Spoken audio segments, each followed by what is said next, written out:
আজকে আমি আপনাদের সাথে যে ঘটনাটি শেয়ার করতে যাচ্ছি সেই ঘটনাটি একজন তান্ত্রিকের ঘটনা। তো সরাসরি আমি ঘটনায় চলে যাচ্ছি। একটি গ্রামে একজন তান্ত্রিক বসবাস করত। তো সেই তান্ত্রিক ছিল অত্যন্ত পরিচিত এবং অত্যন্ত সুখ্যাত তান্ত্রিক। তার অনেক সুখ্যাতি ছিল সারা গ্রাম জুড়ে। কারণ মানুষ যখন কোনো সমস্যায় পড়তো তখন ওই তান্ত্রিকের কাছে আসতো, এবং আসার পর যে সমস্যা নিয়ে লোকজন ওই তান্ত্রিকের কাছে আসতো সেই সমস্যাটি সমাধান হয়ে যেত, ওই তান্ত্রিক সমাধান করে দিত। তো এইভাবে গ্রামের সবাই যার জায়গা নিয়ে সমস্যা আছে তারাও আসতো, তাদের জায়গার সমস্যা সমাধান হয়ে যেত। যাদেরকে জিনভূতে ধরে তারা ওই তান্ত্রিকের কাছে আসতো, তাদেরও সমস্যার সমাধান হয়ে যেত। অনেকের বিয়ে হয় না, ওই তান্ত্রিকের কাছে আসতো, বিয়ে হয়ে যেত।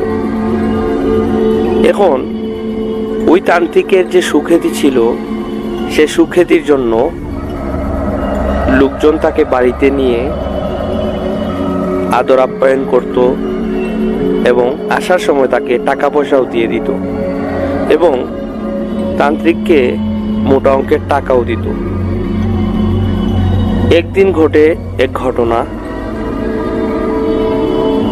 একটি ছেলে, তার নাম রাহাত, এবং রাহাতের পরিবারে একটি সমস্যা দেখা দেয়। তারা রাতে কান্নার শব্দ শুনতে পায়। কোথা থেকে সেই কান্নার শব্দটা আসে তারা সেটা আবিষ্কার করতে পারে না। সেজন্যই মূলত ওই তান্ত্রিককে তারা বাড়িতে আনে। বাড়িতে আনার পর তারা তান্ত্রিকের সাথে কথা বলে যে এইরকম যখন আমরা ঘুমাই তখন রাত 2টা-3টার দিকে আমরা কান্নার আওয়াজ পাই, আমরা ঘুমাতে পারি না ভয়ে। তখন ওই তান্ত্রিক সবকিছু শুনে তাদেরকে বলল যে আচ্ছা ঠিক আছে, সমস্যা নাই, আমি এটার সমাধান করে দিচ্ছি। তারপর তান্ত্রিক তা ঝাড়ফুঁক করার পর কিসব যেন করার পর বলল আচ্ছা ঠিক আছে, আর এই ধরনের সমস্যা হবে না, সমস্যা যদি হয় আমাকে সাথে সাথে জানাবেন। তারপর তান্ত্রিক চলে গেল, এবং রাহাতের যে ঘরে আসছিল, যাদের ঘরে কান্না শব্দটা পাওয়া যেত, রাহাতের পরিবার ওই তান্ত্রিককে অনেক আদর যত্ন করে এবং যাওয়ার সময় তাকে অনেক টাকা পয়সাও দিয়ে দেয়। কারণ তারা আগে থেকেই জানতো যে এই তান্ত্রিক যে সমস্যার জন্য তার কাছে যাওয়া যায় সেই সমস্যাই সমাধান হয়ে যায়। এবং এর ব্যতিক্রম ঘটল না। তান্ত্রিক যেদিন তাদের বাড়িতে আসে এবং ঝাড়ফুঁক করে যায়, ওই দিন থেকেই তারা আর কান্নার শব্দ পায় না। তারা আর কান্নার শব্দ না পেয়ে অনেক খুশি হয়, রাতে শান্তিতে ঘুমাতে পারে।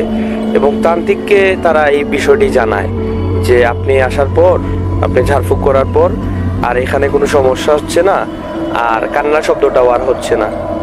তারপর তান্ত্রিক বলল আচ্ছা সমস্যা নাই, আপনারা শান্তিতে বসবাস করতে থাকেন, কোনো সমস্যা হলে আমাকে জানাবেন। তো তারপর তারা বাসায় চলে আসলো। এবং রাহাতের বিষয়ে একটু বলে নেই যে রাহাত, তার বয়স 16-17 হবে। তান্ত্রিকের এই ক্ষমতা দেখে, অলৌকিক ক্ষমতা দেখে রাহাত তান্ত্রিকের প্রতি দুর্বল হয়ে যায়। সে ভাবতে থাকে যে তান্ত্রিককে তো মানুষ অনেক সম্মান দেয়, মানুষ তাদের বাড়িতে ডেকে নিয়ে আসে, তান্ত্রিক মানুষের সমস্যার সমাধান করে দেয় এবং মোটা অঙ্কের টাকাও দেয়। তাহলে তো তান্ত্রিক হতে পারলে অনেক ভালো, মানুষের সম্মানও পাওয়া যাবে, টাকা পয়সাও ইনকাম করা যাবে। তো রাহাত এই সিদ্ধান্ত নিল যে সে যে কোনোভাবে তান্ত্রিক হবে। সে তান্ত্রিক হওয়ার জন্য পাগল হয়ে গেল। তারপর এক পর্যায়ে একদিন রাহাত ওই তান্ত্রিকের কাছে গেল, গিয়ে তান্ত্রিককে বিনীতভাবে অনুরোধ করলো যে জনাব, আমি আপনার সাথে থাকতে চাই এবং আমি আপনার সেবা যত্ন করতে চাই। তখন তান্ত্রিক বলে উঠলো, আমাকে সেবা যত্ন করবে? কেন করবে? কিসের জন্য আমার সাথে থাকতে চাও? তখন রাহাত তার যে তান্ত্রিক হওয়ার যে ইচ্ছাটা সেটা তান্ত্রিককে বলে নাই। সেটা গোপন রাখে তান্ত্রিকের কাছে। কারণ সে যদি প্রথমেই বলে ফেলে যে আমি তান্ত্রিক হতে চাই আপনার মতো, তাহলে হয়তো তান্ত্রিক তাকে রাহাতকে রাখবে না তান্ত্রিকের সাথে। তাই রাহাত সেটা গোপন করে বলে যে আপনাকে আমার অনেক ভালো লাগে, আর আপনি তো আমাদের ঘরের সমস্যার সমাধান করে দিচ্ছেন, তাই আমি চাই যে আমি আপনার সাথে থাকবো, আপনাকে সেবা যত্ন করবো, এটাই, এতটুকু, আর কিছু না। তখন তান্ত্রিক বলে না, দরকার নাই, তুমি বাসায় চলে যাও, আমার তোমার সহযোগিতা বা তোমার সেবা করার প্রয়োজন নেই, তুমি চলে যাও। তখন রাহাত ওই তান্ত্রিককে অনেক রিকোয়েস্ট করে, অনেক অনুরোধ করে। তারপর এক পর্যায়ে তান্ত্রিক বলে আচ্ছা তুমি বাসায় যাও, আমি তোমাকে পরে জানাবো তোমাকে আমি আমার সাথে রাখবো কিনা। তো রাহাতও বাসায় চলে গেল। যাওয়ার পরদিন রাহাত আবার তান্ত্রিকের কাছে আসলো। এর ভিতরে তান্ত্রিক কি করলো, রাহাতের ব্যাপারে কিছু খোঁজ খবর নিল যে রাহাত ছেলেটা কিরকম, এবং খোঁজ খবর নিয়ে তান্ত্রিক জানতে পারলো যে না, রাহাত ছেলেটা ভালোই, সে অনেক ভালো, তার কোনো ব্যাড রেকর্ড নেই, খারাপ রেকর্ড নেই। তো তান্ত্রিক পরদিন যখন রাহাত আসলো, তখন তান্ত্রিক চিন্তা করলো যে তাকে আমি নিয়ে নেই আমার সাথে, আমার তো অনেক দূর দূরান্তে যাওয়া লাগে, আমার কিছু যে জিনিসগুলা উপকরণ তান্ত্রিক করতে অনেক কিছু কিন্তু লাগে, যেমন আপনার অনেক বিভিন্ন জিনিস, ব্যাগ পত্র, হ্যাঁ অনেক কিছু লাগে। সে ছেলেটা আমাকে সহযোগিতা করবে, আমাকে একটু সাহায্য করলো, তাতে তো আমারই উপকার হলো। তো এইসব চিন্তা করে তান্ত্রিক কি করলো, রাহাতকে বললো আচ্ছা তুমি আমার সাথে থাকতে পারো, সমস্যা নাই। তারপর রাহাত তো মনে মনে মহা খুশি যে সে তান্ত্রিকের সাথে থাকবে এবং তান্ত্রিকের সব তন্ত্রমন্ত্র জানবে এবং সেও একদিন তান্ত্রিক হবে। তো তান্ত্রিক বিভিন্ন জায়গায় যায়, বিভিন্ন গ্রামে যায়, বিভিন্ন মানুষের সমাধান করে, ভয়ঙ্কর ভয়ঙ্কর ঘটনা এবং ভয়ঙ্কর ভয়ঙ্কর কাজ তান্ত্রিক করে। সে এগুলা রাহাত দেখে এবং যতই দেখে সে ততই তান্ত্রিক হওয়ার ইচ্ছা পোষণ করে এবং ততই তার তান্ত্রিক হওয়ার যে ইচ্ছা আকাঙ্ক্ষা এটা বাড়তে থাকে। তো এইভাবে করতে করতে রাহাত তান্ত্রিকের সাথে প্রায় 5 থেকে 7 বছর তান্ত্রিকের সাথে সে থাকছে, তান্ত্রিকের সময় দিছে, তান্ত্রিকের সেবা যত্ন করছে। এক পর্যায়ে তান্ত্রিকও বুড়ো হতে লাগলো, তারও বয়স বাড়তে লাগলো। এবং আরেকটা ঘটনা, প্রিয় লিসেনার্স, আপনাদের বলি আরেকটা কথা, রাহাত ওই তান্ত্রিকের সাথে শুধুমাত্র থাকতো, কোনো টাকা পয়সা কোনো কিছু নিত না। কারণ রাহাতের অনেক টাকা পয়সা ছিল, অনেক ধন দৌলত ছিল, তার বাপদাদার অনেক সম্পত্তি ছিল। টাকা পয়সা সে কখনোই তান্ত্রিকের কাছ থেকে নিত না, বা তান্ত্রিক দিতে চাইলেও সে নিত না। সে বলতো না, আমার টাকা পয়সার জন্য আমি আপনার কাছে আসি নাই, আমার টাকা পয়সা লাগবে না। তো তান্ত্রিক তাকে একদিন ডাকে এবং ডেকে বলে যে রাহাত, তুমি তো অনেক দিন ধরে আমার সাথে আসো, প্রায় 7-8 বছর হলো, তো আমার কাছে তো তুমি কখনো টাকা পয়সা চাওনি বা নেওনি কখনোই। আমি তোমার জন্য কিছু করতে চাই, তোমাকে আমি যে কোনো একটা সহযোগিতা করতে চাই, তোমাকে আমি অনেক টাকা দিতে চাই, এত টাকা দিতে চাই, কয়েক লক্ষ টাকার একটা, ওই সময় তো টাকার অনেক মূল্য ছিল। তো তান্ত্রিক বললো যে তুমি এখনো আমার কাছ থেকে একটা টাকাও নেও নাই, আমি তোমাকে এই 10-15 লক্ষ টাকা দিতে চাই। মানে একটা টাকার অ্যামাউন্ট আর কি অফার করলো এই রাহাতকে তান্ত্রিকেরও অনেক টাকা ছিল, অনেক সম্পদ ছিল। তখন রাহাত বললো জি না, আমার টাকা পয়সা লাগবে না, আমি আপনার সাথে আসি, আপনি যতদিন আছেন আমি আপনার সাথে আসি, সমস্যা নেই। তান্ত্রিক বললো তুমি টাকাও নেও না, কিছুই নেও না, আমি তোমার কোনো কিছু বুঝতে পারলাম না, তুমি আমার কাছে কি চাও? তান্ত্রিক যখন বললো যে তুমি কি চাও, তখন রাহাত বলল যে জনাব, আমি চাই আমি আপনার মতো একজন তান্ত্রিক হব এবং আমি মানুষের সহযোগিতা করব, আমি অনেক অলৌকিক ক্ষমতার অধিকারী হব। তখন তার কথা শুনেই তান্ত্রিক বলে উঠল যে না, এটা কখনো সম্ভব না, এটা কখনো সম্ভব না, আর আমি তোমাকে এ ব্যাপারে কোনো সহযোগিতাও করতে পারবো না। আমি চাই না তুমি তান্ত্রিক হও, আমি চাই না আমার মতো অভিশপ্ত জীবন তুমিও পার করো। তখন রাহাত বলে উঠলো না না, এটা বললে কিভাবে হবে, আমি আপনার সাথে এত বছর থেকেছি, এত বছর আমি আপনার সাহায্য সহযোগিতা করেছি, আমি কখনো আপনার কাছে কোনো বিনিময় চাইনি, কোনো কিছু চাইনি।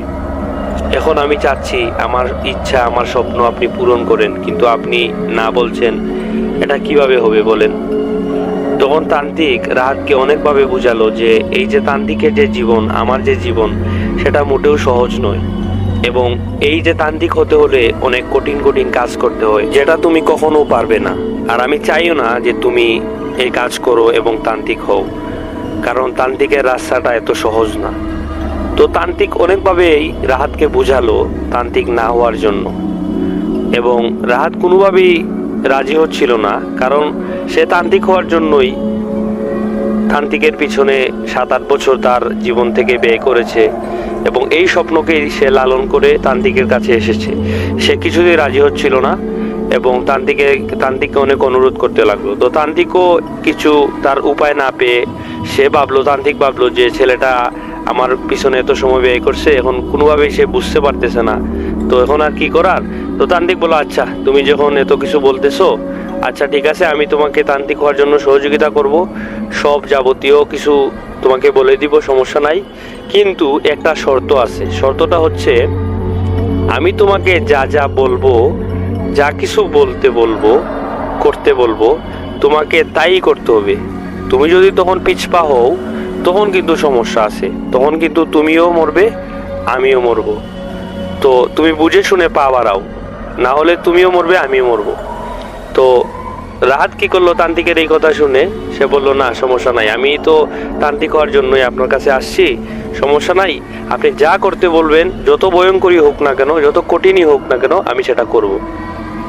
তো তান্ত্রিক বললো, আচ্ছা ঠিক আছে, সমস্যা নাই, তবে তুমি মনে রাখো, তুমি বলছো যে যত কঠিনই হোক না কেন তুমি সেটা করবে, যদি তুমি কোনো কারণে সেটা না করো, তাহলে কিন্তু তুমিও মরবে, আমিও মরবো। আচ্ছা।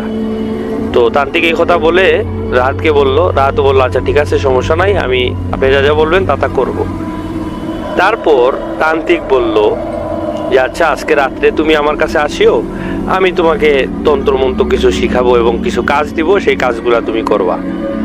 বললো, আচ্ছা জনাব, আমি রাত্রে আসব।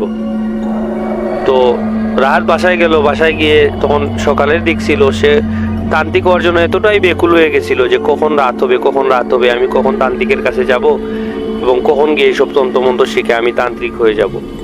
তো আমি প্রিয় লিসেনার্স, আপনাদেরকে আগে বলেছিলাম যে যখন রাহাত তান্ত্রিকের কাছে যায়, তখন রাহাতের বয়স ছিল মাত্র 17 কি 18 বছর, এবং প্রায় 8 বছর পরে রাহাতের বয়স কত হয় আপনারা হিসাব করে নিন, মোটামুটি 26 বছর হয়তো বা রাহাতের বছর, তো খুব একটা বেশি কিন্তু না।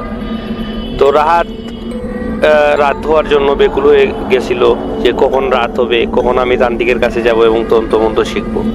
তো রাত হওয়ার সাথে সাথে রাহাত তান্ত্রিকের কাছে গেল। যাওয়ার পর তান্ত্রিক তাকে কালো একটা কাপড় আছে তাদের তান্ত্রিকরা যেগুলা পরে, ওই কাপড়টা দিল, দিয়ে বলল, তুমি গোসল করে আসো এবং এই কাপড়টা পরো। পরার পর সামনে মোমবাতি এবং বিভিন্ন ধরনের এই যে তান্ত্রিকে যেগুলা করে, বিভিন্ন ভয়ঙ্কর জিনিসপত্র, মানুষের মাথা, বিভিন্ন জিনিস এগুলা তান্ত্রিকের সামনে ছিল, এবং রাহাতও গোসল টোসল করে সেই কালো কাপড়টা পরে তান্ত্রিকের কাছে আসলো। তখন তান্ত্রিকের হাতে একটা পাগড়ি ছিল। সেই পাগড়িটা বলল যে, এই পাগড়িটা আমি তোমাকে আজকে পরাবো না, এই পাগড়িটা তোমাকে আমি ওই দিন পরাবো যেদিন তুমি তোমার সকল কাজ তুমি সম্পন্ন করবে, সেই দিন আমি তোমাকে এই কাপড়টা পরাবো।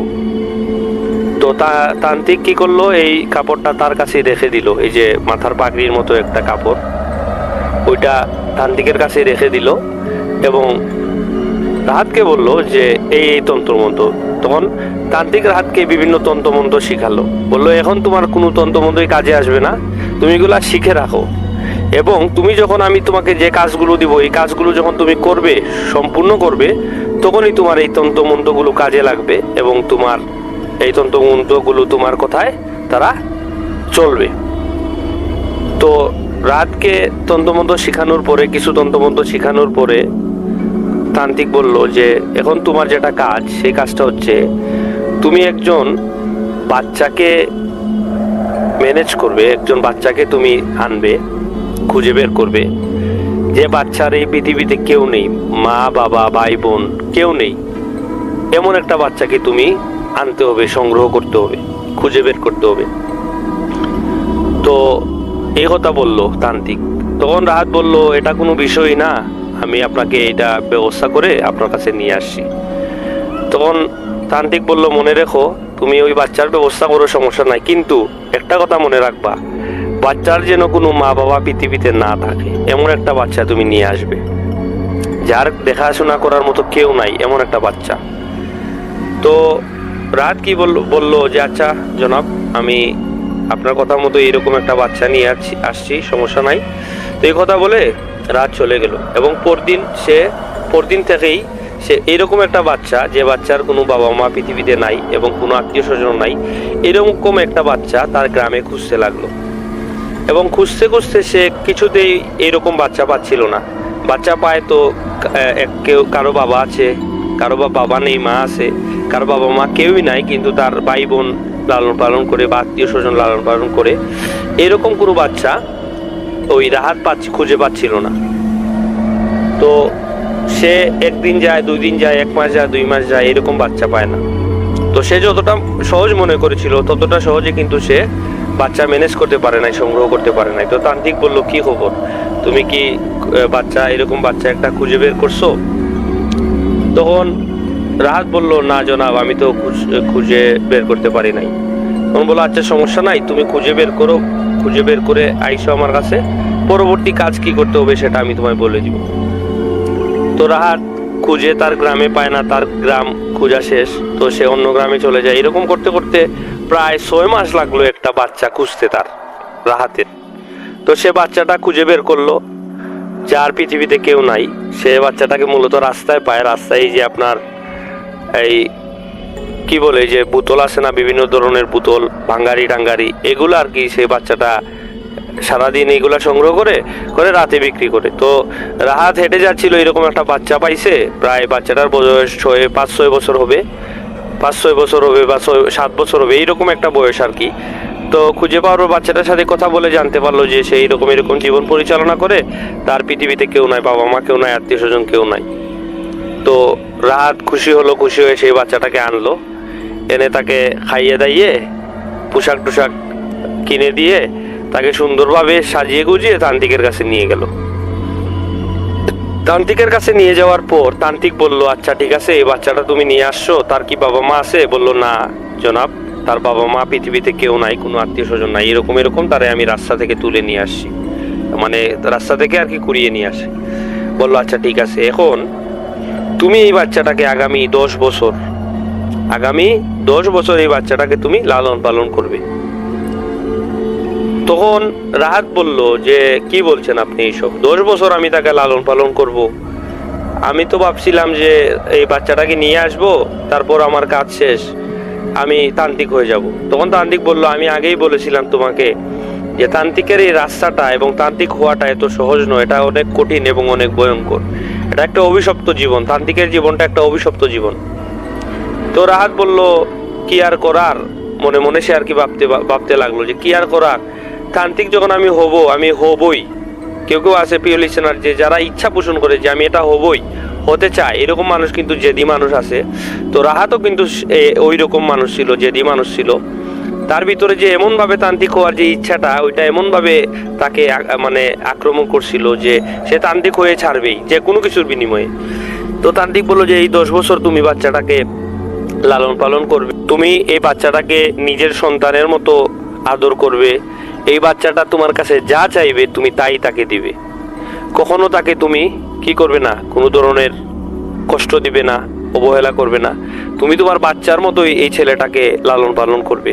করে 10 বছরের ঠিক আর 10 দিন আগে আমি তোমাকে বলে দিব যে 10 বছর যেদিন হবে ওই দিন তোমাকে কি করতে হবে। তখন রাহাত বলল, আচ্ছা জনাব, ঠিক আছে, আমি এই বাচ্চাটাকে আমার নিজের মতোই লালন পালন করব, আর 10 বছরের আগে আমি আপনার সাথে যোগাযোগ করব। তখন রাহাত বাচ্চাটাকে নিয়ে চলে গেল। নিয়ে সে ইতিমধ্যে লিসেনার্স, আরেকটি কথা আপনাদেরকে আমি বলতে ভুলে গেছি, যে বিষয়টা হচ্ছে এর মধ্যে কিন্তু আপনার এই যে রাহাত কিন্তু বিয়ে করে ফেলেছিল। তো রাহাতের ঘরে বউ ছিল। তো বাচ্চাটাকে নিয়ে সে বাসায় গেল। যাওয়ার পর সে তার বউকে বলল যে বউ, এই বাচ্চাটা আমি খুঁজে আনছি, এই বাচ্চাটাকে তুমি নিজের সন্তানের মতো লালন পালন করবে, কখনো তাকে তুমি কষ্ট দিও না। আর প্রিয় লিসেনার, আরেকটি বিষয়, এই রাহাতের বউয়ের কিন্তু কোনো বাচ্চা কাচ্চা হচ্ছিল না, যে কারণে তার বউও অনেক খুশি হয় বাচ্চাটাকে দেখে এবং তার নিজের সন্তানের মতোই আদর করতে লাগে।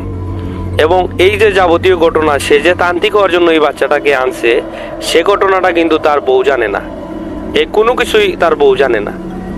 তো বাচ্চাটাকে আনার পর সে, রাহাত এবং রাহাতের বউ দুজনেই বাচ্চাটাকে অনেক আদর করে, ভালোবাসে, অনেক যত্ন করে। তো বাচ্চাটা তাদের সাথে থাকে এবং ওই বাচ্চাটা রাহাতকে আব্বা এবং রাহাতের বউকে আম্মা বলে ডাকে। তো বাচ্চাটা এমনভাবে তাদের সাথে মিশে যায় এবং তারাও এমনভাবে বাচ্চাটার সাথে মিশে যায় এবং আদর যত্ন করে, যে আসলে বোঝা যাচ্ছিল না যে আসলে কেউই পরের সন্তান, মানে এটা বলছিল না। ছেলেটাও বাবা আব্বা আম্মা ডাকছিল এবং রাহাতও সন্তানের মতো দেখছিল। তো এখানে কোনো অসুবিধা নাই। তো এইভাবে প্রায় 5-6 বছর কেটে যায়। 5-6 বছর কেটে যাওয়ার পর একদিন হঠাৎ করে তান্ত্রিকের সাথে রাহাত তান্ত্রিকের সাথে দেখা করতে যায়। দেখা করতে যাওয়ার পর তান্ত্রিক রাহাতকে বলে যে আমি তো এই গ্রাম ছেড়ে চলে যাচ্ছি, আমি এখানে আমার কাজ শেষ, এখন আমি অন্য একটা গ্রামে যাচ্ছি, তো তোমার সাথে আমার দেখা হবে না। তখন রাহাত বলে উঠলো, এসব কি বলছেন আপনি? আপনি আমাকে বললেন যে তান্ত্রিক হওয়ার জন্য আমি আপনার সাথে 7-8 বছর থাকলাম এবং আমি বাচ্চাটাকেও আনলাম, বাচ্চাটাকে বললেন 10 বছর লালন পালন করতে। এখন আমি 6 বছর তাকে লালন পালন করে ফেলছি, আর আছে 4 বছর। আপনি এখন বলছেন গ্রাম ছেড়ে চলে যাচ্ছেন অন্য গ্রামে, এটা বললে কিভাবে হবে? এটা কোনো কথা? তখন তান্ত্রিক বলল যে তোমার চিন্তার কোনো কারণ নাই, আমি প্রত্যেকটা দিনই গণে রাখতেছি এবং হিসাব রাখতেছি। তুমি যখন আমার কাছে এতদিন ধরে আমারে সময় দিছো, তো আমিও তোমার কাছে, তো তুমি এটা আমার কাছে পাও, এটা আমারও দায়িত্ব যে তোমার ইচ্ছাটা আমার পূরণ করা। তুমি চিন্তা করিও না, আমি 10 বছর মানে আরো 4 বছরের আগেই আবার আমি তোমার সাথে আসবো, এসে আমি তোমার সাথে দেখা করবো, তুমি নিশ্চিন্তা থাকতে পারো। আর আমি এমন জায়গায় যাচ্ছি, তুমি যে কোনো সমস্যায় তুমি আমার সাথে দেখা করিও, কোনো সমস্যা নাই, এই কথা বলো তান্ত্রিক রাহাতকে। তো রাহাতও বললো আচ্ছা সমস্যা নাই, আপনি যান, আপনারও যদি আমাকে প্রয়োজন হয় আপনি আমাকে ফোন দিয়েন, বা সরি তখন ফোন ছিল না, আপনি আমাকে চিঠি দিয়েন। হ্যাঁ, আপনি আমাকে চিঠি দিয়েন, চিঠি দিলে আমি আপনার সাথে দেখা করব, অথবা আমি আপনার সাথে ওইখানে যাব, গিয়ে দেখা করব। এই কথা বলে তান্ত্রিক বিদায় নিয়ে চলে গেল, রাহাতও তার বাসায় চলে গেল। তো এইরকম করতে করতে প্রিয় লিসেনার্স প্রায় আরো 3 বছর কেটে গেল, প্রায় 4 বছরই কেটে গেছে। আপনার কিছুদিন বাকি আছে আর কি 4 বছর পূরণ হওয়ার। ওইদিকে 6 বছর তো আগেই চলে গেছিল, আর এইদিকে 4 বছর পূরণ হয়ে গেছে। মোটামুটি আপনার এই 10-15 দিন বাকি আছে আর কি।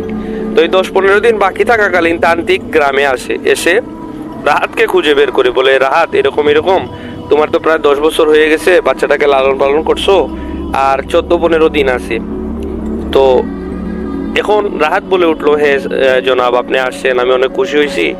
আর ওই তান্ত্রিকও অনেক বৃদ্ধ হয়ে গেছিল, কারণ অনেক সময় তো রাহাতেরই বয়স 34-এর কাছাকাছি হয়ে গেছিল তখন। তো তান্ত্রিক তো আরো বুড়ো হবেই, কারণ সে তখনও একটু বয়স্ক ছিল। তো রাহাত তান্ত্রিককে তার বাসায় নিল, নিয়ে খাবার দাবার খাওয়ালো, তাকে অনেক যত্ন করলো। করার পর তান্ত্রিক তার অন্য জায়গায় চলে গেল, আবার গ্রামে বলল, এবং যাওয়ার আগে এই কথা বলল যে 10-15 দিন আছে এবং আজ থেকে ঠিক 15-16 দিন পর আমাবস্যার রাত আছে। ওই আমাবস্যার রাতে তুমি ওই বাচ্চাটাকে আমার কাছে নিয়ে আসবে, এবং যেদিন তুমি আমার কাছে নিয়ে আসবে ওই দিন পুরো দিন তাকে না খাইয়ে দাইয়ে রাখবে, তাকে খাওয়াবে না, তাকে এক ফোঁটা পানিও দিবে না তোমার ওই সন্তানকে।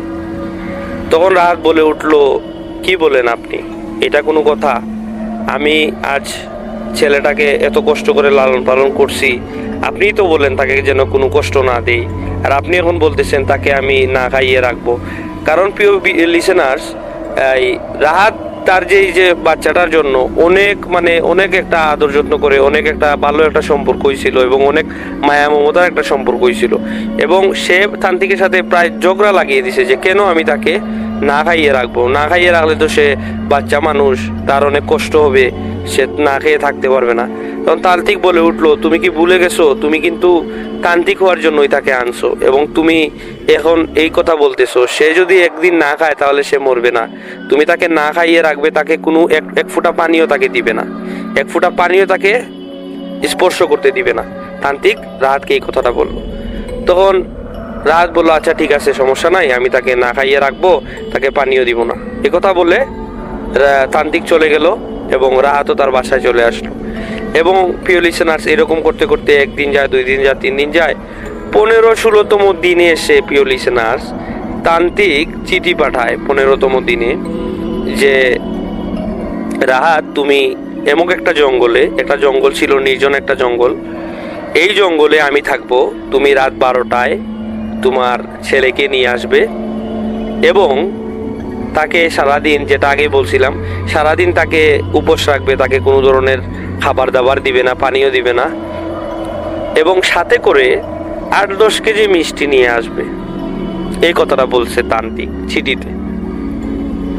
তো এই কথা বলার পর প্রিয় লিসেনার্স, রাহাত ওই 15তম দিনেই তান্ত্রিকের বলা সেই জায়গায় তার বাচ্চাটাকে নিয়ে যায় এবং সাথে করে এই 8-10 কেজি মিষ্টিও নিয়ে যায়। রাত কিন্তু কোনো কিছু বুঝে উঠতে পারছিল না, কারণ তার ভিতরে এমন একটা জিনিস চলছিল যে সে কখন তান্ত্রিক হবে, তান্ত্রিক হওয়ার ইচ্ছা আকাঙ্ক্ষা তাকে কুরে কুরে খাচ্ছিল, এরকম একটা অবস্থা। তো তার সন্তানকে নিয়ে এবং 8-10 কেজি মিষ্টি নিয়ে রাহাত চললো তান্ত্রিকের উদ্দেশ্যে ওই জঙ্গলে। এবং প্রিয় লিসেনার্স, আর একটা কথা বলে নেই, যখন ছেলেটাকে উপোস রাখলো, ছেলেটা কিন্তু অনেক কষ্ট পাচ্ছিল যে আব্বা আমাকে পানি দাও, আব্বা আমাকে খাবার দাও, আমি খাবার খাবো, আব্বা আমার অনেক কষ্ট হচ্ছে, এরকম বলছিল ওই রাহাতের ছেলেটা আর কি। তো রাহাত কিন্তু কি করবে, তারও কষ্ট হচ্ছিল, তার অনেক কষ্টে লালন পালন করছে। প্রিয় লিসেনার্স, আপনারা জানেন, আমরা যে কারো কাছে যদি 5-6 দিনের একটা সম্পর্ক হয়, মানে অন্যের কষ্টে আমরাও কষ্ট পাই, এরকম একটা অবস্থা। আর সেই জায়গা থেকে রাহাত এই ছেলেটাকে প্রায় 10 বছরের মতো লালন পালন করছে। তার কিন্তু ওই যে আপন ছেলের মতোই সে কষ্ট পাচ্ছিল যে আমার ছেলেটা না খেয়ে আছে। এখন সে কি করবে, সে দুটানায় আছে, খাবার দিলে আবার তান্ত্রিকের কথা অমান্য হবে, আবার না খাওয়ালেও ছেলেটা কষ্ট পাচ্ছে, এখন কি করার। কিন্তু তান্ত্রিক হওয়ার জন্য যে তার ইচ্ছাটা ছিল, সে এই ইচ্ছার কারণে ছেলেটাকে না খাইয়ে রাখে এবং সেই জঙ্গলে নিয়ে যায়। নিয়ে যাওয়ার পর সেখানে তান্ত্রিক আগে থেকে উপস্থিত ছিল। রাহাত তান্ত্রিককে দেখতে পায় এবং দেখার পর তান্ত্রিকের সাথে কথাবার্তা বলে, এবং ওই তান্ত্রিককে দেখে রাহাতের ছেলে জিজ্ঞেস করলো, বাবা উনি কে? তখন রাহাত বলে উঠলো, উনি আমার উস্তাদ, সমস্যা নাই, তুমি এখানে বসো। তখন তান্ত্রিক বলল যে তুমি তোমার ছেলেকে এখানে বসায় রাখো এবং তুমি আমার সাথে আসো, তোমার সাথে কথা আছে। তো এই কথা বলে তান্ত্রিক রাহাতকে নিয়ে একটু মানে এই তার ছেলের কাছ থেকে একটু দূরে গেল, গিয়ে কিসব যেন কথাবার্তা বলছে। তো কথা বলার এক পর্যায়ে ছেলেটা বলে উঠলো, বাবা আমার খাবার দাও, আমি খাবার খাবো। তো তান্ত্রিক রাহাতকে শিখিয়ে দিল, তুমি যাও, গিয়ে তোমার ছেলেকে বলো তুমি এখানে শুয়ে থাকো, আমি তোমার জন্য খাবার নিয়ে আসছি, যাও এ কথা তুমি বলে আসো তোমার ছেলেকে। তখন তান্ত্রিকের কথা মতো রাহাত তো কি করলো, তার ছেলের কাছে গেল, গিয়ে বললো, বাবা তুমি এখানে শুয়ে থাকো, আমি তোমার জন্য খাবার নিয়ে আসছি। রাহাতের কথা মতো তার ছেলেও শুয়ে থাকলো এবং রাহাত চলে গেল তান্ত্রিকের কাছে। তান্ত্রিককে গিয়ে বলল, জনাব আমার ছেলে তো অনেক উপোস আছে, তার খাবার দাবার কিছুই সে আজকে আমি তাকে আপনার কথা মতো খাওয়াইনি, আপনি তাড়াতাড়ি আমাকে বলেন, কাজ বলেন, কি কাজ করতে হবে বলেন, আর আমি বাসায় গিয়ে আমার ছেলেটাকে খাবার দাবার খাওয়াই, কারণ সে দুর্বল হয়ে গেছে। তখন তান্ত্রিক বলল, আমি তোমাকে কি বলি তুমি মনোযোগ সহকারে শুনো। আজকে আমি তোমাকে যে কাজটি করতে বলবো সেই কাজটি হচ্ছে শেষ কাজ। এই কাজের মধ্য দিয়ে তুমি অলৌকিক ক্ষমতার অধিকারী হবে এবং তুমি হবে মহাশক্তিশালী একজন মানুষ হিসাবে তুমি পরিগণিত হবে এবং অনেক ক্ষমতাশালী মানুষ হিসেবে তুমি পরিগণিত হবে, এবং তোমার কাছে এমন কোনো সমস্যার সমাধান করতে পারবে তা হবে না, তুমি সব ধরনের সমস্যার সমাধান করতে পারবে। তান্ত্রিক এই কথাটি বলল এবং এই কথা শুনে, তান্ত্রিকের কথা শুনে রাহাত অনেক খুশি হয়ে বলল, জনাব তাহলে তো ভালো, আমি আপনার কাছে চিরকৃতজ্ঞ, চিরঋণী। তো আপনি আমাকে বলেন কাজটি কি, আমি কাজটি করি এবং আমি তাড়াতাড়ি বাসায় যাই, কারণ বাচ্চাটা সারাদিন কিছু খায়নি, আমি তাকে খাওয়াই। তো তান্ত্রিক বলল, তুমি তাকে যে মিষ্টিগুলো আনছো সেই মিষ্টিগুলা খেতে দিয়ে আসো, যাও। তখন বলল, মিষ্টিগুলা এখন খালি পেটে তাকে যদি মিষ্টি জাতীয় খাবার দেই তাহলে তো মনে হয় তার শরীর খারাপ করবে, সমস্যা হবে। আবার এই চিন্তা করলো এবং আরেকটা চিন্তা করলো যে হ্যাঁ মিষ্টিটাও যদি খায় আপাতত সে ছেলেটা তার মানে শান্তি পেলো, খাবার দাবার কিছু খাইলো, কিছু একটা তো খাইলো। তো তান্ত্রিকের এই কথা শুনে মিষ্টিগুলো রাহাত তার ছেলেকে দিল, বাবা মিষ্টিগুলা তুমি খাও। খাবার পর এই রাহাত এই তার ছেলেকে মিষ্টিগুলা দেওয়ার পর আবার তান্ত্রিকের কাছে আসলো। এসে তান্ত্রিককে বললো আমি তাকে তো মিষ্টিগুলা দিয়ে আসছি। এবং তান্ত্রিক বলল যে তুমি যাও তোমার ছেলের কাছে, গিয়ে তাকে মিষ্টিগুলো খাওয়াও এবং সে খাক। খাওয়ার পরে যখন সে পানি পানি বলবে, পানি তোমার কাছে চাইবে, তখন তুমি আমার কাছে আসবে, বুঝছো? তখন তুমি আমার কাছে আসবে। তো রাহাত বললো আচ্ছা ঠিক আছে জনাব, আমি আসবো। রাহাত তখন ভাবলো যে হয়তো পানির কথা বলতেছে, তান্ত্রিকের কাছে পানি আছে, তখন তান্ত্রিকের কাছ থেকে পানি নিয়ে ওই তার ছেলেকে দিবে। তখন রাহাত বলে উঠলো যে আপনার কাছে কি পানি আছে? পানি থাকলে দিয়ে দেন, আমি তাকে খাইয়ে দিব, সমস্যা নাই। বললো না না, তান্ত্রিক বললো না না, তুমি তার কাছে যাও, তোমার বাচ্চার কাছে যাও, বাচ্চার কাছে গিয়ে তাকে মিষ্টিগুলা খাওয়াও, এবং সে যখন তোমার কাছে পানি চাইবে তখন তুমি আমার কাছে আসবে, এবং তুমি তোমার বাচ্চাকে বলবে যে আচ্ছা আমি তোর জন্য পানি আনছি, তুমি মিষ্টি খাও, আমি আসতেছি, এই কথা বলবে। তো তান্ত্রিক কি করলো, ওই রাহাত কি করলো, তার বাচ্চার কাছে গেল, গিয়ে মিষ্টিগুলা দেখতেছে। সে তো সারাদিন উপাস ছিল বাচ্চাটা, তো বাচ্চাটা একসাথে 3-4টা মিষ্টি মুখের ভিতর ঢুকিয়ে খাইতেছে। তো এতটা ক্ষুধার্ত ছিল, মানুষ ক্ষুধার্ত থাকলে এরকমই খায়। তো রাহাত কি করলো, তার বাচ্চাকে মিষ্টি খাইয়ে দিল, এবং মিষ্টি খাওয়ার এক পর্যায়ে বাচ্চাটার পেট ভরে গেল, এবং পেট ভরে যাওয়ার পর বাচ্চাটা বললো আব্বা আমাকে পানি দাও। তখন তো রাহাতের কাছে কোনো ধরনের পানি ছিল না। তখন সে তান্ত্রিকের কথা মতো তান্ত্রিকের কাছে চলে গেল, গিয়ে বললো জনাব আমার বাচ্চা তো এখন আমার কাছে পানি চাইতেছে, আপনি পানি দেন, আমি পানি দিয়ে আসি। তখন তান্ত্রিক বললো তুমি 1 মিনিট দাঁড়াও, রাহাতকে বললো। তখন রাহাত কি করলো ওইখানে দাঁড়িয়ে থাকলো, এবং তান্ত্রিক গেল, গিয়ে 2 মিনিট পর একটি বড় একটি তরবারি নিয়ে আসলো। তরবারি দেখে রাহাত রীতিমতো ভয় পেয়ে গেল। ভয় পেয়ে বলল যে জনাব এটা কি আনছেন আপনি তো পানি আনার কথা, আপনি এটা কি আনলেন? তখন বলল তুমি এই তরবারিটা ধরো। তখন রাহাত তরবারিটা ধরলো। ধরার পর তান্ত্রিক বলল তুমি যাবে, তোমার বাচ্চা তো তোমার বলছে তুমি পানি আনার জন্য, তুমি তোমার বাচ্চার কাছে যাবে, তুমি যখন তোমার বাচ্চা বলবে যে আব্বা পানি দাও, তখন তুমি তাকে বলবে বাবা তুমি পিছন দিকে ফিরে শুয়ে থাকো, এবং যখন সে শুয়ে থাকবে তখন তুমি পিছন থেকে তাকে এক কূপ দিয়ে তার মাথাটা 2 ভাগ করে ফেলবে, তার শরীর থেকে আলাদা করে ফেলবে তার মস্তিষ্ক মাথাটা। এই কথা শুনে রাহাত রেগে মেগে আগুন হয়ে গেল, কারণ সে এই বাচ্চাটাকে খুঁজে বের করলো, 10 বছর লালন পালন করলো, বাচ্চাটাকে নিজের ছেলের মতো লালন পালন করলো, এবং তান্ত্রিক এই কথা বলছে শুনে রাহাত তান্ত্রিকের সাথে ঝগড়া লাগিয়ে দিল।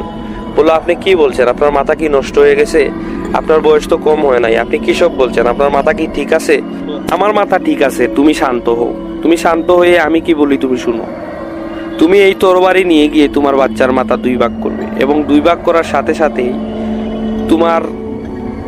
তোমার একটি মহাশক্তিশালী জিন তোমার অধীনস্থ হয়ে যাবে, এবং সেই জিনটি তোমার সকল কাজ করে দিবে। তখন রাহাত বলল না, আমি এই কাজ কোনোভাবেই করতে পারবো না, আমি এই কাজ কিছুতেই করতে পারবো না, আমি চাই না তান্ত্রিক হতে। তখন রাহাত কাঁদতে কাঁদতে তার অবস্থা খারাপ হয়ে গেল। তখন তান্ত্রিক তাকে বলল শুনো রাহাত, আমি তোমাকে আগেই বলেছিলাম তান্ত্রিকের জীবন সহজ নয়, তান্ত্রিক হওয়াটাও সহজ নয়। আজ যে আমি তান্ত্রিক হয়েছি, আমিও তোমার মতো একজন নয়, 2টি বাচ্চাকে আমি বলি দিয়েছি, 2টি বাচ্চাকে বলি দিয়ে আজকে আমি তান্ত্রিক হয়েছি, আর তুমি একটি বাচ্চাকে বলি দিয়ে তান্ত্রিক হবে। তখন রাহাত কাঁদতে কাঁদতে বলল না, আমি এই কাজ কিছুতেই করতে পারবো না, আপনি আমাকে ক্ষমা করেন, আমি আমার বাচ্চাকে নিয়ে চলে যাই। তখন তান্ত্রিক রাহাতকে বলল যে আমি তোমাকে আগে বলছিলাম যে এটা অভিশপ্ত জীবন, এখন যদি তুমি এটা কাজটি না করতে পারো তাহলে বিরাট ক্ষতি হবে, তুমিও মারা যাবে, আমিও মারা যাব। তখন আমরা দুজনের মধ্যে কেউই আমরা বেঁচে থাকতে পারবো না, আমাদেরকে আমার সাথে থাকা জিনগুলো মারা যাবে, কারণ আমার সাথে জিনগুলো আগে থেকেই জানে যে আমি তোমাকে এই যে শিক্ষা দিব, তারা সেটা আগে থেকেই জানে, এবং জানার সাথে সাথে তারা আমাকে নাও করছে যে তুমি তাকে শিক্ষা দিও না। তখন আমি তাদেরকে রাজি করিয়েছি এবং বলছি যদি এই কাজ না করতে পারে তাহলে তোমরা আমাকে মেরে ফেলিও, এবং তারাও বলছে যে আমি আপনাকে তান্ত্রিক সাহেব আমরা আপনার কাছ থেকে চলে যাব এবং আপনাকেও আমরা মেরে ফেলবো। জিনগুলো বলছে, তান্ত্রিকের সাথে থাকা জিনগুলো, এগুলা খারাপ জিন ছিল। তো এই কথা বলার পর রাহাতও চিন্তা করে যে রাহাতের তখন কিন্তু মনুষ্যত্বটা চলে গেছিল রাহাতে, তান্ত্রিকের মতো। তান্ত্রিকেরও যেরকম মনুষ্যত্বটা, সে তার মানে জিন হারানোর বয়ে হোক আর যে বই হোক, যেমন তান্ত্রিক করছিল, মানে মনুষ্যত্বটা তার কাছ থেকে চলে গেছিল, ঠিক তেমনি রাহাত তো চিন্তা করতেছে যে আমি তান্ত্রিক হওয়ার জন্যই তো তাকে আনছি, তান্ত্রিক হওয়ার জন্যই তো আমি তাকে লালন পালন করছি। মেরে ফেললে কি হবে, আমি তো অলৌকিক ক্ষমতার অধিকারী হয়ে যাব। আর তান্ত্রিক তো বলতেছে আমার কাছে জিন চলে আসবে, আমি যা খুশি তা করতে পারবো, আমি মহাশক্তিশালী হয়ে যাব। তো প্রিয় লিসেনার্স, তান্ত্রিকে তাকে রীতিমতো ব্রেইন ওয়াশ করে ফেললো, বলে এরকম করো, তুমি এরকম করতেই হবে তোমাকে, তুমি তো এই ছেলেটাকে আনছোই, তাকে তুমি এই কাজ করার জন্য, তাকে তুমি তান্ত্রিক হওয়ার জন্যই তুমি ছেলেটাকে আনছো, তাহলে ছেলেটাকে মারলে তোমার কি সমস্যা? তো রাহাত এই কথাগুলো তান্ত্রিকের শুনে সে করলো, তার সিদ্ধান্ত নিল যে সে ছেলেটাকে মেরে ফেলবে, তাকে বলি দিবে, তার শরীর থেকে গর্দানটা আলাদা করে ফেলবে। তো তান্ত্রিকের কথা শুনে সে তরবারিটা নিয়ে তার ছেলের কাছে যায়। ছেলের কাছে গিয়ে প্রিয় লিসেনার্স, ঘটনাটি যখন আমি শুনি তখন আসলে আমার মাথাটা ঠিক মানে জানি না কতটুকু ভয়ঙ্কর, কিন্তু আমি নিজেও অনেক কষ্ট পাই এই সিচুয়েশনের জন্য, এই অবস্থার জন্য। আমি কেঁদে ফেলি, বিশ্বাস করবেন না প্রিয় লিসেনার্স, আমি কেঁদে ফেলি এই ঘটনাটি শুনে। তো সে রাহাত তরবারিটি নিয়ে তার ছেলের কাছে যায়। ছেলেটি বলে, আব্বা আমি পানি খাবো, আমার ভালো লাগছে না আব্বা, পানি খাবো আমি, আমাকে আব্বা পানি দাও, তুমি কি আব্বা আমার জন্য পানি আনছো? তার ছেলেটি নিষ্পাপ ছেলে তার বাবাকে বলতেছে। তখন তার বাবা বলতেছে, তার বাবার ভিতরে কিন্তু সেই রাহাতের ভিতরে আর কি মনুষ্যত্বটা নাই, চলে গেছে একবারে। তখন রাহাত কি করবে? তখন রাহাত বললো, তুই তান্ত্রিকের কথা মতোই সে কাজ করছিল, হয়তোবা ওই জিনগুলোই রাহাতকে দিয়ে এই কাজটা করাচ্ছিল। তখন রাহাত বলল, বাবা আমি পানি আনছি, তুমি ওইদিকে ফিরে ঘুমাও। ছেলেটি অনেক বাধ্য ছিল, ছেলেটি রাহাত তো আদর করতো, মায়া করতো, রাহাতকে অনেক ভালোবাসতো ছেলেটি, এবং রাহাতও ছেলেটিকে ভালোবাসতো। তারপর এক পর্যায়ে রাহাতের কথা শুনে ছেলেটি সামনের দিকে মুখ করে ঘুমালো, এবং রাহাত পিছন থেকে ধারালো তরবারিটি দিয়ে একটি কূপ দিয়ে ছেলেটির শরীর থেকে মাথাটা আলাদা করে ফেলল। প্রিয় লিসেনার্স, এই পরিস্থিতি এবং এই যে অবস্থাটা করার পর যখন ছেলেটির নিষ্পাপ চেহারা যখন সে দেখলো এবং তার শরীর থেকে, মাথা থেকে যে রক্তগুলা বের হচ্ছে, এই রক্তগুলো দেখে রাহাত তার মাথা ঠিক রাখতে পারে নাই। তখন রাহাত চিৎকার করে, রাহাত তখন কান্নায় ভেঙে পড়ে, কারণ তখন তার মাথাটা ঠিক হয়, তখন সে মানে তার মাঝে আসে, তখন সে বুঝতে পারে, তখন তার উপলব্ধি হয় যে আমি কি করলাম, আমি আমার নিজের সন্তানকে নিজ হাতে আমি বলি দিলাম, আমি এটা কি করলাম। তখন তান্ত্রিক আসলো, এসে রাহাতকে সান্ত্বনা দিতে থাকলো, বলল, রাহাত এখন থেকে তোমার সাথে জিন হাজির হয়ে গেছে, তোমার নিয়ন্ত্রণে একটি শক্তিশালী জিন চলে আসছে, তুমি এখন যা চাইবে তা হবে, তুমি যা বলবে জিনটি তাই করবে। তখন রাহাত এই ধরনের এই যে তান্ত্রিক হওয়ার যে তার ইচ্ছা, সে যে তান্ত্রিক হয়ে গেছে, এই কথাটার যে আনন্দ, সে আনন্দ কি অনুভূত করবে, সে তখন মানে এই যে তার বিবেকে নাড়া দিতে থাকলো তার রাহাতের। তখন রাহাত অনেকটা কান্নায় ভেঙে পড়ে গেল, তখন সে চিৎকার করতে থাকলো, তার লাশটাকে বুকে জড়িয়ে সেই মাথাটাকে তার বুকের মাঝে নিয়ে সে কাঁদতে লাগলো, ওই মাথাটার মধ্যে সে চুমু দিতে লাগলো, গালে চুমু দিতে লাগলো। তখন সে কষ্টে কি করবে সে বুঝতে পারছিল না। তখন রাহাত কি করবে সেটা বুঝতে পারে নাই। তখন তান্ত্রিক তাকে সান্ত্বনা দিল এবং বলল, যাও তুমি বাসায় যাও, আর এই মাথা দিয়ে আমি তোমাকে এই মাথা থেকে মাংস আমি তোমাকে সরিয়ে এই মাথার মুন্ডু দিয়ে তোমাকে একটি কঙ্কাল দিব, এবং এই কঙ্কালটা তোমার কাছে রাখবে এবং এই জিনটা এইখানে থাকবে এবং প্রতি রাতে এই জিনটা আসবে, তোমার কাছে আসবে, এসে তোমার কাছে পানি চাইবে, বলবে আব্বা পানি দাও, আব্বা পানি দাও। যখন জিনটি তোমার কাছে আসবে এসে পানি চাইবে, ঠিক তখনই তুমি জিনকে বলবে তোমার এই কাজটি করে দিতে, ওই কাজটি করে দিতে, তখন জিনটি তোমাকে সে কাজটি করে দেবে। মানে প্রিয় লিসেনার, মানে তান্ত্রিক এই কথাটি বোঝাচ্ছিল যে মানুষ তো বিভিন্ন সমস্যার কারণে রাহাতের কাছে আসবে যে রাহাত আমার এই কাজে তুমি সমাধান করে দাও, ওই কাজ সমাধান করে দাও। তখন রাহাত এই কাজগুলো বলবে, ওই জিনটাকে বলবে রাত্রে যে তুমি এই কাজ করে দাও, তাহলে তোমাকে পানি দিব।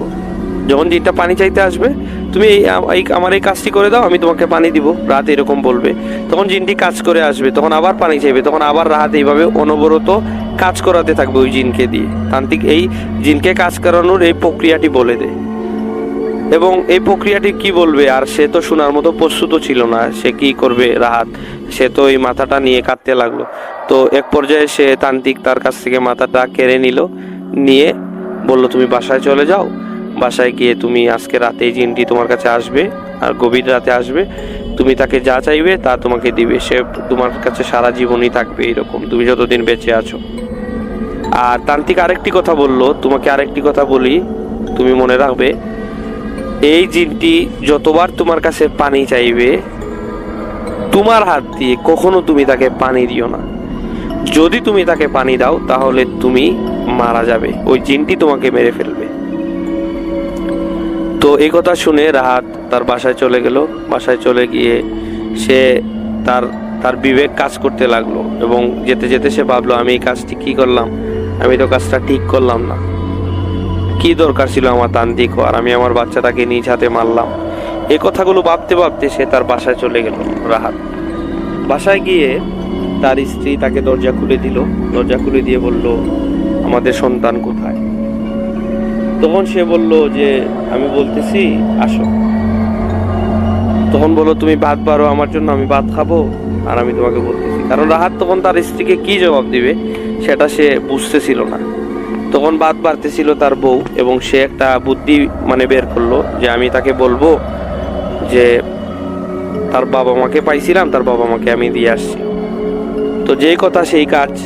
তার বউ আসলো, এসে খাবার দিতে জিজ্ঞাসা করলো যে আমার বাচ্চা কোথায়, আমার সন্তান কোথায়, তাকে তুমি কোথায় রেখে আসছো, একা একা বাড়িতে চলে আসছো? তখন সে জবাব দিল আমি রাস্তায় তার বাবা মাকে পাইছিলাম, তো বাবা মাকে পাওয়ার পর আমি তার বাবা মার কাছে তাকে আমি তুলে দিয়ে আসছি। তখন তো তার স্ত্রী রেগে মেগে আগুন, বলল তুমি এটা কোন কাজ করলে, তাকে আমরা এতদিন লালন পালন করছি, আচ্ছা তো তার বাবা মা যখন বের হয়েছে ভালো কথা, তার বাবা মার কাছে সে থাকুক সেটা সমস্যা না, কিন্তু তুমি তো তার বাবা মাকে আমাদের কাছে নিয়ে আসা উচিত ছিল। তার বাবা মাকে আমরা আদর আপ্যায়ন করে দিতাম, খাবার দাবার খাইয়ে দিতাম, আর ছেলেটাকে আমি শেষ বিদায় দিয়ে দিতাম, তাকে আদর যত্ন করে দিতাম। তার অনেক পোশাক আশাকও আছে আর তার জন্য আমি কিছু টাকা পয়সা সঞ্চয় করে রাখছি, সেগুলো তাকে দিয়ে দিতাম। তখন সে কি জবাব দিবে? তখন সে কাঁদতে লাগলো, রাহাত কাঁদতে লাগলো, তার স্ত্রীও কাঁদতে লাগলো। তার স্ত্রী কাঁদতে লাগলো তার ভালোবাসায়, ছেলেটির ভালোবাসায়, তার সব আগের অতীতের ঘটনাগুলো, মুহূর্তগুলো ছেলের সাথে কাটানো মনে পড়ছে, সেই জন্য কাঁদতে লাগলো। আর রাহাত তো যে ঘটনা করে আসছে সে সেই ঘটনার জন্য কাঁদতে লাগলো। তার স্ত্রী কিন্তু জানে না যে প্রিয় লিসেনার্স এইসব ঘটনা ঘটে যাচ্ছে। তো প্রিয় লিসেনার্স, তারা ভাত খাওয়া দাওয়া করলো, খাওয়া দাওয়া করার পর তার স্ত্রী ঘুমালো, সেও ঘুমালো। ঘুমানোর পর রাতে স্বপ্নে একজন জিন আসলো, এসে বলল যে আব্বা আমাকে পানি দাও। জিনটা বলতে লাগলো আব্বা আমাকে পানি দাও। তখন রাহাত বলল যে আমার এই কাজটি করে দাও, আমার জন্য 2টা গরু নিয়ে আসো আর 2টা ছাগল নিয়ে আসো, তাহলে আমি তোমাকে পানি দিব। রাহাত স্বপ্নেই বলতে লাগলো ওই জিনটাকে, স্বপ্নে না, মূলত সে সজাগই ছিল, যখন বললো আর কি, জিন এসে যখন পানি ছিল সে তাকে বললো আর কি। তো বলার পর সকালবেলা আসে, ঘুম থেকে এসে ঘুম ভেঙে দেখে তার বাসার সামনে 2টি গরু আর 2টি ছাগল রাখা। তো রাত তো বুঝে গেছে যে এটা জিনের কাজ, জিন এটা তাকে নিয়ে আসছে। তো পরদিন আবার যখন ওই দিনই যখন রাতে আবার যখন সে ঘুমায়, তখন আবার ওই জিনটি আসে, এসে বলে আব্বা আমাকে পানি দাও, আমি পানি খাবো। তখন রাহাত তাকে আরেকটি কাজ করতে বলে এবং সে ওই কাজটিও করে দেয়। এরকম রাহাত তাকে 3-4টা কাজ করায়। কাজ করানোর পর যতই দিন যায় রাহাত তখন বুঝতে থাকে এবং এই যে তার ছেলের যে অনুপস্থিতি, তার ছেলে তার যখন ছিল তখন তার ঘরে আসার পর তার পা টিপে দিত, তার মাথা টিপে দিত, তাকে অনেক আদর যত্ন করতো, রাহাতকে অনেক আদর যত্ন করতো তার সন্তানটা। এবং এই সকল স্মৃতিগুলো রাহাতের চোখে ভাসছিল এবং সে অনেক কষ্ট পাচ্ছিল প্রতিনিয়ত। এবং কষ্ট পেতে পেতে সে রাহাত সিদ্ধান্ত নিল আমি তাকে পানি দিব। কারণ প্রিয় লিসেনার্স, যে যখন রাহাত তার ছেলেকে বলি দিল তখন কিন্তু তার মনে অনেক কষ্ট, মানে সে উপোস ছিল এবং পানি খাওয়ার যে একটা পানির যে একটা তৃষ্ণা পাইছিল এবং ছেলেটাকে সারাদিন যে সে উপোস রাখছিল সেই কথাগুলো তার মনে হতে লাগলো, রাহাতের মনে হতে লাগলো এবং রাহাত কষ্ট পেতে লাগলো। এবং কষ্ট পেতে পেতে সে নিজেকে একটা কি বলবো, নিজের খুব একটা খারাপ লাগতেছিল এবং নিজেকে অপরাধী মনে হচ্ছিল। এবং সেই অপরাধী বোধ থেকেই রাহাত সিদ্ধান্ত নিল আজ রাতে এই জিনটাকে সে পানি দিবে। এখন তান্ত্রিক কিন্তু তাকে বলে দিছিল আগে যে তাকে কোনোভাবেই যেন জিনকে সে পানি না দেয় নিজ হাতে, যদি পানি দেয় তাহলে সে মারা যাবে, ওই জিনটি তাকে হত্যা করে ফেলবে। তারপরও সে এই অপরাধ বোধ থেকে সে এই যে কষ্ট সে ভাবতেছিল আর কি, রাহাত ভাবতেছিল যে আমি যদি তাকে পানি দিয়ে দেই তাহলে সে শান্তি পাবে, তার যে ভিতর, রাহাতের ভিতরটা শান্তি হবে যদি তাকে পানি দিয়ে দেয়, এইভাবে আর কি রাহাত ভাবতেছিল। তো যেই কথা সেই কাজ। রাতে যখন আবার আরেকদিন জিনটা আসে তখন জিনটা বলে আব্বা আমাকে পানি দাও, আমি পানি খাবো। সাথে সাথে সে তার এই যে একটা ছিল, চেয়ার টেবিল ছিল, টেবিলের পাশে ছিল পানি। তো সে পানি নিয়ে কি করলো, রাহাত পানি নিয়ে ওই জিনকে দিল। তখন অদৃশ্য একটা কি যেন অবয়ব এই গ্লাসটা নিয়ে টপ টপ করে এই পানিগুলো গিলে ফেললো। প্রিয় লিসেনার্স, এই যে গিলে ফেললো, এই গিলে ফেলার যে এই বিষয়গুলা সে লক্ষ্য করছিল, রাহাত লক্ষ্য করছিল। লক্ষ্য করার পর সে কি করলো, ওই দিন চলে যায় এবং রাহাত তো কি করে, রাহাত করে ঘুমিয়ে যায়। ঘুমিয়ে যাওয়ার পর সকাল হলো। সকাল হওয়ার পর রাহাত তান্ত্রিকের কাছে চলে গেল, গিয়ে বলল এরকম গত রাতে আমি পানি দিছি, ওই জিনকে পানি দিছি, আপনি তো বলছিলেন পানি দেওয়ার সাথে সাথে আমি মরে যাবো, আমার তো কিছু হলো না। তখন তান্ত্রিক বলল এটা তুমি কি করলে, তুমি তো নিজের হাতে তোমার সন্তানকে মারলে, এখন তো তুমি নিজের হাতে নিজের জীবনটা তুমি শেষ করে দিবে, তুমি তো এখন মারা যাবে, ওই জিন তোমাকে ছাড়বে না, ওই জিন তোমাকে মারবেই মারবে।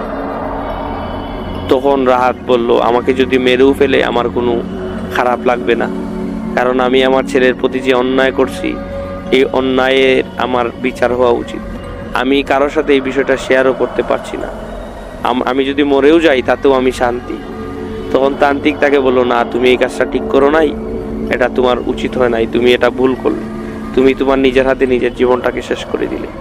তখন এই রাহাত তান্ত্রিকের সাথে দেখা করার পর তান্ত্রিকের কাছ থেকে ক্ষমা চেয়ে, এবং তান্ত্রিকও রাহাতের কাছে ক্ষমা চায় যে আমি তোমাকে আগেই বলছিলাম তুমি এই তান্ত্রিকের লাইনে আইসো না, তান্ত্রিকের লাইন অনেক অভিশপ্ত, আমিও এই অভিশাপ নিয়ে বেঁচে আছি, আমারও অনেক খারাপ লাগে, কষ্ট হয়, আমারও অনেক অনুতপ্ত হই, আমারও অনেক বাজেভাবে খারাপ লাগে, কিন্তু কিচ্ছু করার নাই, যখন এইটা করে ফেলছি তো করে ফেলছি, এখন আর এগুলা চিন্তা করি না, কিন্তু তুমি যেটা করছো সেটা উচিত হয় নাই, আমাকেও তুমি মাফ করে দিও, আমিও তোমাকে এই পথে নিছি বা আমি তোমাকে এই ধরনের শিক্ষা দিছি, আমি হয়তো তোমাকে যদি না শিখাতাম তাহলে তোমার ছেলেটাকেও তুমি হত্যা করতে না, আর তোমারও আজকে এই পরিণতি হইতো না। তো এই কথা বলে তান্ত্রিকও রাহাতের কাছে ক্ষমা চায় এবং রাহাতও তান্ত্রিকের কাছে ক্ষমা চেয়ে দুজনের বাড়িতে চলে যায়।